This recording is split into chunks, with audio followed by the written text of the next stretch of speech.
దేశంలో కాంగ్రెస్ పార్టీ అధికారంలోకి రాగానే ఉపాధి కూలీలకు రోజువారీగా 400 రూపాయల వేతనం ఇవ్వనున్నట్టు రాహుల్ గాంధీ చెప్పారని వరంగల్ జిల్లా దుగ్గొండి మండల Congress party working president Chennuri Kiran Reddy అన్నారు.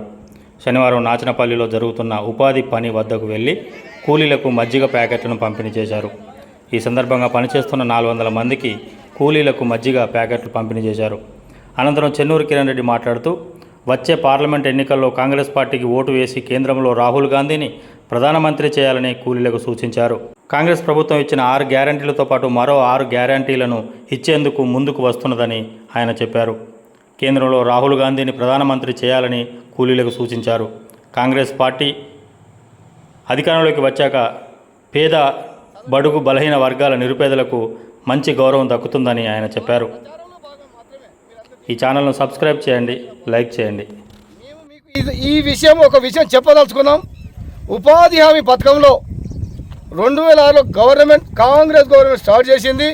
ఇప్పటి వరకు కూడా ఎదుగు బొదుగు అంటే మీన్స్ మీరు ఏదో వీరికి వచ్చి పనిచేస్తే మీకు తగిన న్యాయం జరగలేదని చెప్పి ఈసారి కాంగ్రెస్ గవర్నమెంట్ అధికారంలోకి వస్తే కేంద్రంలో ఈ ఉపాధి హామీ పథకంలో ప్రతి ఒక్క కూలికి వాళ్ళ పనికి తగ్గట్టు 400 రూపాయల వేతనం చెల్లించడం జరుగుతూ ఉంది. నెక్స్ట్ గవర్నమెంట్ రాగానే మీ అందరికీ 400 రూపాయలు కనీస వేతనం ఈ కాంగ్రెస్ గవర్నమెంట్ అందించబోతూ ఉంది.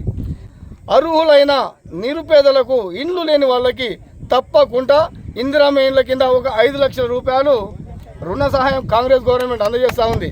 వల్ల ఈ ఎలక్షన్ కోడ్ వల్ల రుణమాఫీ ఆగిపోయింది తప్ప గవర్నమెంట్ చేయడానికి ఎటువంటి ఉద్దేశం లేదు. ఈ ఎన్నికలు అయిపోయిన తర్వాత ఈ ఎన్నికల కోడ్ అయిపోయిన తదుపరే 2 లక్షల రుణమాఫీ రైతులకు కాంగ్రెస్ గవర్నమెంట్ అందజేస్తూ ఉన్నది. మీరు చేయి గుర్తు మీద ఓటేసి కాంగ్రెస్ గవర్నమెంట్ ఇచ్చే ప్రతి సంక్షేమ ఫలాన్ని నిరుపేదలు ప్రతి ఒక్కరు కూడా అనుభవించాలి. ఎందుకంటే కాంగ్రెస్ గవర్నమెంట్ పేదల పక్షపాతి.